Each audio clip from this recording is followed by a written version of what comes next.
Welcome off the rack. I'm Sal. I'm Ethan. And I'm Ben. Today we got 3 comics for you. We've got Uncanny Avengers #1, Volume 2. We have Catwoman #38, and we have Thor #4. So let's get started with Uncanny Avengers #1, written by Rick Remender, with art by Daniel Acuna. Initial thoughts on Uncanny Avengers #1, Volume 2? I had fun with this book. Like, I read it, and I jumped into the story, and it really just kind of jumped off into, like, different plot points for different characters. Oh, yeah. And I actually liked that. That was pretty cool. Cool. I was not a huge fan of this book. There were a couple of moments that were fun, but overall, I don't know. I didn't really like the art. Mm-hmm. It was very, like, muddy looking, I thought, and I had no idea what was going on, and it was weird. It was very weird. Yeah. But there were a couple, like, cool moments. Okay. And there was a point in the book where I was like, okay, finally this is getting, like, somewhat interesting, and then it ended. And then it stopped. Yeah. But it was getting better toward the end, so that is, like, maybe hopeful. Yeah. Great. It might go. It's a good indicator for issue 2. Yeah, it didn't start strong. No. Yeah. I thought it was painfully boring. Let's talk about the writing. What'd you think of Remender's writing for the story? And I guess the characters and the plot and all that stuff. I like the plot. I like where it's going. The writing didn't really stand out. I'll say that much. I thought it was trying too hard. Well, especially at the beginning. Like, my first impression with those aliens in the bar is like, you are trying way too hard to, like, make these, like, Snappy, quippy, like, goofy characters who are talking about Earth as a garbage heap, and, like, it's Like, we're really supposed to hate them, and I don't. guess. Well, we've seen it so many times. That's it. I was like, I've seen this a million times. There's nothing new here. Yeah. Well, did you like the Tron, the little nod to Tron with the light bike run race? Yeah. I don't think the characters were not very consistent with what I know them to be, especially Quicksilver, Scarlet Witch. Yeah, true. The Vision. Vision was weird. Vision was very weird. Like, very angry. I actually had to read. I went back. I read it cold, where I'm like, okay, here we go, jumping in. And then I went, I need the context page. And then I read the context page, and I was like, okay, I still have no idea. This and probably everything else we ever read from Marvel for the next 3 or 4 months will be under the shadow of Secret Wars, where, like, nothing matters because everything's going to change and be replaced. Yeah. Now, for me, that's a good thing because I really didn't like what happened in this story. I don't care about anyone that's happening. I hate Counter Earth. I've never even heard of Counter Earth. Counter Earth is a thing that I really hope no one would remember. Where there's another Earth on the other side of the sun, made of mutants, and you're Which like, is kind of an interesting idea. That yes, it's like, that's a cool concept. We just couldn't see it. Yeah. I loved that idea. I hate its execution. Yeah. And I've never liked it. Let's talk about the art. Daniel Acuna's art is an acquired taste, I'm sure. Very different from what it started with in Uncanny Avengers, but, like, Acuna became, like, more of a mainstay for that title. I liked his version of Scarlet Witch, and I liked his total redesign Of Rogue? I never like the versions of Rogue that they do, but, like, the Rogue version wasn't bad. I didn't really like it. But I liked Quicksilver. I liked Tronish Quicksilver. Yeah. I did not like him. I hated his goggles, which were always, like, lit up with lights on the top. Yeah, or something. they were reflecting light. Yeah, no. or something. Or whatever. I did like some of the animal creatures that were drawn Yeah, in this book. they're They fun. were Cool. What I really didn't like was, like, the scenes and the backgrounds. That it looked messy and not well constructed. I did like Sabretooth.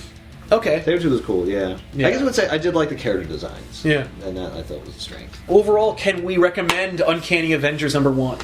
I recommend it. Just because I like where this is going. I like the fact that the characters got split up. I do not recommend it. I thought it was predictable. I thought it was, like, weirdly predictable, but also not predictable. Like, because I don't know where it's going, but, like, nothing surprised me. Yeah. And some of the dialogue was, like, tiresome, and the art didn't wow me. So to me, just all around, it wasn't great. And obviously, you've got the retcon of Secret Wars coming up. Yeah. Well, I mean of Wanda and And the no longer are Quicksilver and Wanda children of Magneto. yeah, which I guess didn't happen in this book, but they No, it happened before, They but, talk like, about it in this and book. they're on a quest They're to on a- find their true father. Yeah, and I don't give a shit because their true father is Magneto. Yeah, and it's just because Fox owns the rights to X-Men, and they Yeah. just deliberately made that change. Yep. And that's so obnoxious. Well, it's bureaucratic crap. Yeah. Yeah. It's not. It doesn't further the characters. It doesn't help the story. It doesn't at all. belong in my story. And it really bothers me. Well, that the story we're not going to can't make that be movie. Yeah. All right, fine. And Fuck they're like, you. well, maybe we can make something interesting with it. Well, maybe. Yeah, well, let's make a fun story out of it. No, just How about you just not do it's that? a stupid retcon. You Look, had just to deal do with the it, consequences. So It just shows how much influence outside forces have on your creative, like, endeavors. Yeah. And it really it It's offends upsetting. me. Yeah, and it felt fake. Yeah. For that reason. It did. Maybe that's just me. Like, Right, like, I can't imagine anybody who's like, God, who will be their dad? What a thrilling adventure that will if make. you were just introduced to those characters like a year ago, then that might be interesting. Yeah. But, like, if you... because you didn't have any stake in Even them. 2 years ago, you'd be like, this is weak. Yeah. It failed to hook me as a number one. It needs to bring you in, and it doesn't. Yes. I don't care at all about what's happening. I also don't care about any of those characters, like, at all. And there are books that can, like, make me go, like, wow, I really didn't care about that character, but I'm in now. Yeah. Or at least I have respect for that character, and I'm sold. Yeah. No. You know what kind of bothered me that I didn't mention that really left me with a bad taste? The whole scene with Rogue, where Yeah. she's like captured by that. That was guy. creepy as That hell. was Weird. really creepy, incomprehensible. Yeah. I didn't know what the hell he was talking about, No. and really uncomfortable. Yes. Like, Yeah, it was uncomfortable, but I want to see the resolution of that because it made me feel uncomfortable. Right. I want to I see that want her guy to get the out shit of beat it. out of it. Right. I don't like him. No, that'd be great. I'm not even sure. I can't even tell. Is he the main bad guy? Is there another bad guy? Because he's talking to someone. I'm guessing there's another. I'm bad sure guy. he's an underling of some kind. Weird. And like the look on her face in the last panel she's Was just, like terror. horrified. Yeah. And I'm just like, oh, what is happening? Yeah. No, thank No. you. All right, let's Let's move on. get out of here. Get it going. No. Next up, we got Catwoman number 38, written by Genevieve Valentine with art by Gary Brown. This was kind of a deep end issue, I think, where we're just kind of plunging into it. Yeah. No number one. Very story rich. Yeah, really connected. So, initial thoughts on Catwoman number 38? I thought it was confusing. I was lost. Yeah, but interesting and well written. Just hard to follow jumping into the middle. Not a Catwoman that I've ever seen before, so that Right. was a little weird. Well, I mean, Catwoman appeared in this book, but she wasn't Selena Kyle, which I was not ready for. Right. Like, out of the bat, confused me. That is a little confusing because, like, maybe the title of the book should be like Selena Kyle or something, since she's not. I don't think being anyone would buy Catwoman. that. Yeah, no. But I jumped in and I loved it. I thought it was really Yeah. cool. Like, just a mob book where Yes. Selena Kyle's in charge of the mob. She's a kingpin, and it's like, that's really cool. And, like, I feel like we've kind of told all the Catwoman stories we can really tell at this point. And, like, it's really interesting to see them do something new and fresh with the Selena Kyle character. I just overall thought it was really cool. It was, like, I could follow, in the beginning I was following it, and then, like, with the many different characters and character relationships that were going on, it was a bit hard to follow. I kind of needed, like, a family map. Yes. That would have been Very helpful. much so. Yeah. What do you think of the writing? I thought mean, the writing is solid. Yeah, I thought it was very good. Yeah. I could tell it was a cool story. I just didn't understand it. Right. And it's the farther I got into the book, the more like, or the less interested I became because it became more intricate and Yes. and I couldn't appreciate like the story because I didn't know what it was. See, I was getting lost, but I didn't. I kept like trying to want more. Yeah. Yeah, I felt the same way. I was very like, okay, I'm in. But like, yeah, it was almost like they were trying to shake me. Yeah. As a reader. Like Yeah. you're riding a bull. Yes, and it they were keeps like bucking. and it was Yeah. kind of fun, but now or like you're floating and treading water, and they just keep throwing sandbags at you. Right, I'm like, what? Here, hold this now. Yeah, well, I can't. I'm tripped. with a ridiculous name attached to it. Yeah. Like the conflict between Selena and Black Mask, I got that. Oh, yeah, that's and fine. even the conflict with her assistant and Yeah. what she had to do, the unthinkable thing she had to do, got it. Yeah. But then we start talking about like who's related to who and where Yeah. all these other characters coming And like from. what her And- plan is. Right. And, I'm like, Selena has a brother. yeah, I guess. Well, that was Well, there's a lot in there with character that I probably, especially with the New 52, like I don't know. Yeah. But it was kind of like jumping in the middle of a soap opera. it was, yeah. But like a mob-themed soap opera. Yeah. So yeah, I really like the style of the writing. Yes. I really liked the character interactions. I thought they were great. I felt there was a great book there, but I was in the middle of it. Yeah, it really like. Couldn't get my bearings. I agree with you. This is the best Selena's been written in years, and I would love to go back and check out the rest. Yeah. Let's talk about the art. The art was very cool. I think it serviced the story just because it felt gritty, and the colors that they used were monochromatic for certain scenes, and I think that worked. Yeah. I think so too. It was kind of a minimalist style Yes. art. Not a lot of bells and whistles, but it thematically I thought it worked. Yeah. And it didn't look pretty. Yeah, No. And I think that's okay. And it's not supposed to because what she's doing is not pretty. Like, No, it's very true. ugly business that she's in, and she's trying to like do some kind of good, but with like questionable tactics. And yeah, I thought the art reflected that really well. I thought her character design was very good. I agree. Yeah, I liked her cool. design. Yeah. I did not really care for the art very much. I thought it took a far back seat. It just wasn't really for me, and I didn't feel like it really worked. Well, like, it wasn't the focus. No, and it definitely I was like, this book, no. Also, and this is more of the writing, but we don't need Batman in the story at all. He serves no purpose. Serves absolutely no purpose. He serves one purpose, which I did kind of appreciate, because she wants him to trust her. Yes. Because she's trying to do something that's not horrible, right? And he can't, and that hurts her. And because I like that a lot, because I like the idea of her being your mission doesn't work, but if I get behind it, if I get into the world, I can rot it from within. Right. But it doesn't. Batman doesn't believe that works, and it's also completely in opposition to what he believes. Well, it's also making. It's also participating in the crime. Yeah, that you're trying to she stop. has people murdered, so he's like, I can't help you. Yeah. Also, it neuters Batman because he doesn't take her down at the end, and Batman would take down any mobster, but because he sleeps with her, he's not going to. That does not help. Well, it's also incredibly weird that Catwoman shows up during that conversation. Batman and Selina talking, and then Catwoman shows up, and you're like, what? Yeah, what's going on? That actually, I thought this was a Catwoman book. She's not Catwoman. Yeah, I thought it was, Catwoman was going to be her mob name. It went from being that she was Catwoman to being Selina Kyle, the Catwoman. The Catwoman or but now there is a Catwoman. Yeah, exactly. And I was like, no, don't make another person Catwoman. Maybe that's Catwoman 2. Yeah, I'm sure it is. Catwoman the number 2. Right, no, I know. Not Catwoman also. Yeah. Overall, can we recommend Catwoman number 38? I find it hard to recommend this issue, but they're doing cool things in this. I might recommend the series as a trade, but I'd have to read more of it to do that. Yeah. So this is a tentative recommend. Yeah, I can't recommend it just because I don't know who I would be recommending it to. Yeah. I feel like it's definitely for somebody, and I feel like it could even be for me, like you said, in trade format. Yeah. But as it is, this issue alone. Yeah, I feel like if I recommended this to someone, they'd be like, "What the hell was They'd that?" be like, "Why?" I'm sorry, I thought there were cool elements, but Yeah. I lost you, didn't I? Yeah. I feel bad because I think the writing is so good and the character is so interesting and the story is in such a new direction that works. It's one of those stories where it's one of those few changes where they went in a new direction and it wasn't just this stupid. Well, it makes sense for her character. Yeah, to do that. I love that idea and I love the execution. I think that Valentine wrote a really killer mob story, and I can't wait to read the rest of it because I think it's going to be really awesome.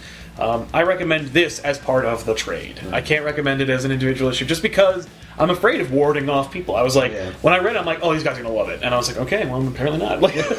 For that, I would recommend it in as much as if you're still reading Catwoman or if you stopped reading Catwoman a little while ago, pick it back up because it's really cool. Well, probably if you're more steeped in the history of the Batman books. of Gotham and the mob stuff. I know very little about the mob. I kind of do too. I kind of do, and I was still kind of like, what? Yeah. So, Yeah. So there you go, Catwoman number 38. Let's go to the next one. And finally, Thor number 4, the goddess of thunder herself meets the Odin's son. Written by Jason Aaron and art by Russell Douterman. We did Thor number 1. Yep. Mm-hmm. So I thought, hey, Thor 4. Because Thor 4 is the culmination of everything that happened. And it took a while to come out, too. It did, yeah, wow, that's interesting. Yeah. So, initial thoughts of Thor 4. I dug this book. Yeah, I really also liked enjoyed Thor 4. Yeah. Yeah. That was very cool. I had fun. I finally got to see Thor, female Thor kicking ass and doing stuff. Yeah. And, Thor not backing down and then being put in his place. Yeah. Yeah. They had a great fight. They did have a great fight. Yeah. I really I felt for Thor Odin's son. Yeah, definitely. But I also and she does too. Yeah, but I also rooted for Thor. So And I thought Odin's son was being kind of a dick. Yeah, a little bit. Needed to be told what he for. needed to be put in his place in a very Thor reminded fashion. that look, man. Yeah. The hammer. You lost the hammer. Yeah. It's. Here's a weird thing about that, and it's not that she finally got through to him. Mjolnir got through to him. Yes. So an inanimate object got through, but I guess it's because he has such a deep connection to it. Yeah. That's the only way Right. that his eyes could be open. Yeah, that's true. What do we think of the writing for that story? I think it was interesting. I loved the dialogue between the two. I loved his gut reactions and her level-headedness of it. Yes. That was cool. I liked her voice. I thought she was really well portrayed, and I finally got to see some of her personality. We don't know who she is yet, which is let's stop with that stupid. Well, they put to rest one theory. Yes, Yeah. I like the way she was written. I like the way Odinson was. I like the way the bad guys Yeah. were talking and interacting. That was fun. It was like watching a fun like episode of a series or something. It was. or It a was. movie. It was funny how like Thor would talk. Both Thors would talk in their Thor language, but the Frost Giants were like, "What's going on?" Well, I also like that her inner monologue Was is regular. still Yeah. just regular person. Yeah. Yeah.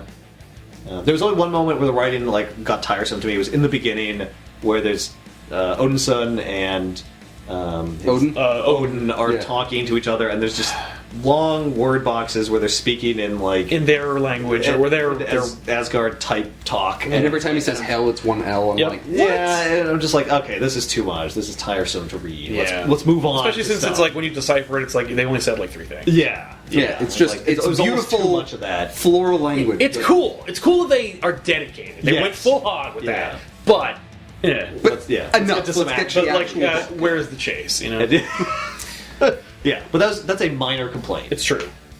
Other than that, great writing. Yeah. How about the art? Thought it was cool. Yep. I mean, it was consistent. Still We liked very it. well It's drawn. the same, yeah, from the first couple books. It's great. Yeah, that hasn't changed at all, and it's great. Yeah. Would we recommend it? Yes. Yes, Yeah, definitely to question. anybody. Absolutely. Yeah. Pick it up. If only for the reaction when Thor kisses Thor and You know what we didn't mention? What's that? His arm. Yes! Okay. That was cool. We've been hinted at his arm and what's going to happen with it for a while. Finally, some resolution with that as well. Yeah. Really cool, really fun. Yeah. And, we'll see. And, of course, it'll all get undone with Secret Wars. So, anyway, we'll see. I mean, it's true. Like, what am I going to say? Like, there's a book, there's a cover of one of the Secret Wars books that's coming out. It has every Thor across all realities. That's the cover. It's just all the Thors. So, like... wait, is she a part of that? Yeah. Okay, But that's almost scary. Yeah, I don't know. I don't know what it's going to do. I mean, like, it's weird, because, like, my question for us is, like, what role will she play in Secret Wars? And at the end of it, like, will she be the one true Thor, or Right. will they give Odinson back the hammer and just undo it? Yeah. But they're like, okay, well, it was a fun experiment. We'll see what happens. or maybe they'll both be Thor? No, but there's only one hammer, so Yeah. Well, like, she could be Thor and he can be Odinson, or he could be Thor and she could be whoever she actually is. Yeah, Right, exactly. right. I mean, they did, okay, like, yeah. They have made other hammers for other Thor types. Okay. So, but I would be sad if Thor Odinson didn't get his hammer back one day. Yeah, I feel like- they damaged the brand. Yeah. by changing it for no reason. Well, I It's mean, supposed to be that's a the different thing. thing. Yeah. She's still technically Thor. Yeah. And Yeah. he is still the son of Odin. Right. So it changes, but not that much. But what are they Yeah. going to do? Come out with Odinson books, like to star him? I mean, Like- they could. Yeah, I but wouldn't then- buy it. Right, nobody would. So like that's the thing. Like if they Yeah. want to sell a book with that guy on the cover, like it's got to be called Thor. Right. And that's why. I think they would. I think they would try it. I think they would put out a book called Odinson. Yeah, and it wouldn't work, Mm-hmm. and then they'd go back. Anyway, thanks a lot for watching, everybody. This was Off the Rack, which was off the chain. Welcome back, Ethan, to the fold. It's great having you back. Good to be back. And so thanks a lot for watching, everybody. Don't forget to click like and subscribe. It helps out the show. Click this notification here to see every episode of Off the Rack we've ever done. We'll see you guys next time with an all-new Off the Rack. I'm Sal. I'm Ethan. And I'm Ben. Goodbye. Later. This, I believe, is a mini-series. On the top it says that it's issue 1 of 4, so I kind of get the feeling that we're only getting 4 of these for right now. I just threw it on the floor.